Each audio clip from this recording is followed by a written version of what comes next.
Friends, आप सभी को स्वागत है। आज हम लोग सेट 3 देखेंगे। बिहार एसएससी का बीएसएससी का जो एग्ज़ाम होने वाले हैं उसका यह सेट 3 देखेंगे। और हम लोगों ने पहले 2 सेट लगा चुके हैं। अगर आप लोग नहीं देखे हैं तो डिस्क्रिप्शन में लिंक दे दिया जाएगा, आप लोग वहां से भी देख सकते हैं। चलिए हम लोग क्वेश्चन की ओर चलते हैं। आप लोग इस वीडियो में अंत तक ज़रूर बने रहिएगा। कुछ इसमें साइड से आप लोगों को क्वेश्चन का निचोड़ बताया जाएगा, आप लोग उसे भी ध्यान से याद रखिएगा। चलिए पहला प्रश्न है, हरे रंग का पदार्थ जो पौधों में प्रकाश संश्लेषण करता है वह निम्नलिखित में कौन है? तो यह क्लोरोफिल है। और क्लोरोफिल के ही कारण पत्ते हरा होता है। और क्लोरोफिल के केंद्र में मैग्नीशियम पाया जाता है। क्लोरोफिल के केंद्र में क्या पाया जाता है? मैग्नीशियम पाया जाता है। आप लोग इसे भी याद रखिएगा। आगे है, साइलेंट वैली या मुग घाटी किस राज्य में अवस्थित है? तो यह केरल में अवस्थित है। और केरल में अवस्थित है, यह इसे याद रखिएगा। फूलों की घाटी किसका? फूलों की घाटी या फूलों की घाटी उत्तराखंड में चमोली ज़िले में अवस्थित है, इसे भी याद रखिएगा। आगे है, कोडरमा की घाटी यह झारखंड में स्थित है, इसे भी याद रखिएगा। नेक्स्ट प्रश्न है, गोवा किस नदी पर अवस्थित है? तो गोवा नर्मदा, मांडवी, ताप्ती या पेन्नार? तो गोवा मांडवी नदी पर अवस्थित है। और सूरत अगर पूछा जाए, सूरत ताप्ती नदी के नज़दीक में स्थित है, आप लोग इसे याद रखिएगा। शुष्काक्षिकोप का मनुष्य में प्रकोप किस विटामिन की कमी से होता है? तो यह विटामिन डी की कमी से होता है। और विटामिन डी सूर्य के प्रकाश में पाया जाता है। यह हड्डी को मजबूत बनाने में काम आता है। और इसे हम लोग हार्मोन भी कहते हैं। विटामिन डी को हम लोग हार्मोन भी कहते हैं। और इसका विटामिन जो होता है रिकेटियस भी होता है। और इसका वैज्ञानिक नाम, विटामिन डी का वैज्ञानिक नाम कैल्सीफेरोल भी है, इसे आप लोग याद रखिएगा। प्रोटीन ऊर्जा कुपोषण का परिणाम है, तो यह किसका है? बाल क्षय परामर्श का, आप लोग इसे भी याद रखिएगा।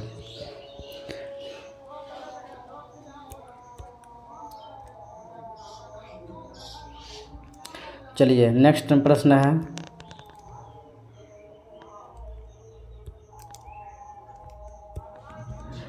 निम्नलिखित में से किस स्थान पर जी गुरुत्वाकर्षण का मान सर्वाधिक होता है? तो बताइए सबसे अधिक कहाँ होता है? तो यह अंटार्कटिक के कैंप में होगा। और जी का मान सबसे ऊपर या नीचे जी का मान घटता है। पृथ्वी की सतह से ऊपर या नीचे जाने पर जी का मान घटता है।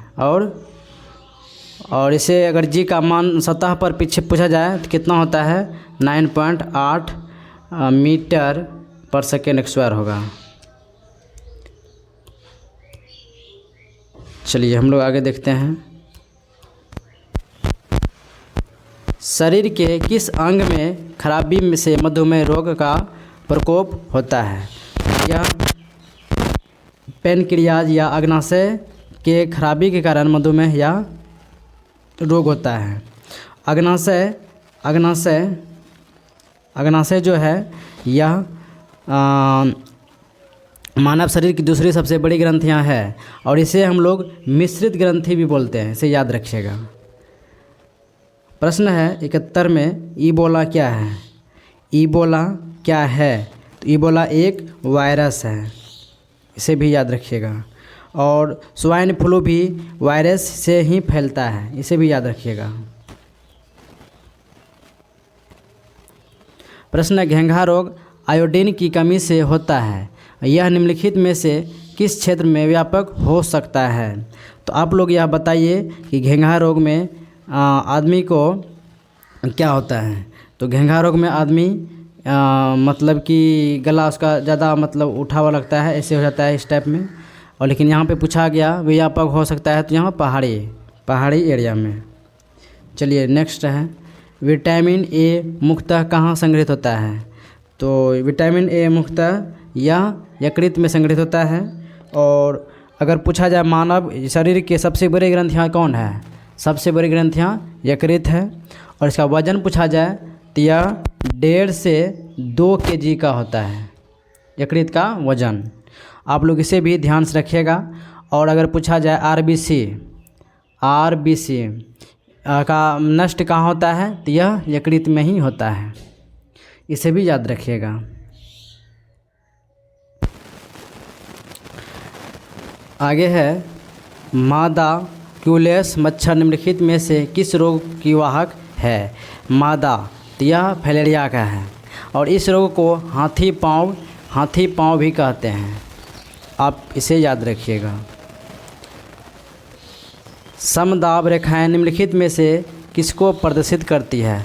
समदाब यह समान वायुमंडलीय दाब को प्रदर्शित करती हैं, इसे भी आप लोग याद रख सकते हैं। आगे है, निम्नलिखित इनमें से कौन सी नदी कक्ष के रन में समाहित होती है? तो यह नदी कौन सा है आप लोग बताइए? यह लूनी नदी है। और अगर लूनी नदी की लंबाई की बात करें तो इसका 320 किलोमीटर लंबाई है, इसे आप लोग याद जरूर रखिएगा। आगे का प्रश्न है,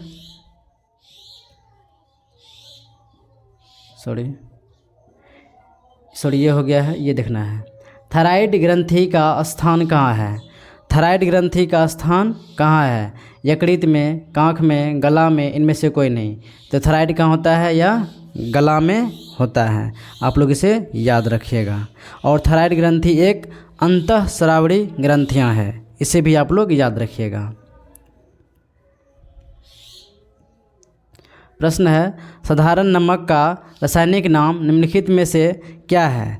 साधारण नमक का बोला गया है तो सोडियम क्लोराइड है। और सोडियम नाइट्रेट होता है। और सोडियम नाइट्रेट का जो होता है फार्मूला होता है NaNO3, इसे भी आप लोग याद रखिएगा। तारों का रंग निर्भर करता है, तारों का रंग निर्भर करता है तो तारों उनके तापमान पर निर्भर करता है। और तारों का रंग पृष्ठ तनाव के कारण पृष्ठ तनाव पर यह निर्धारित होता है। किसका रंग कैसा है? लाल। चलिए हम लोग आगे नेक्स्ट प्रश्न देखेंगे।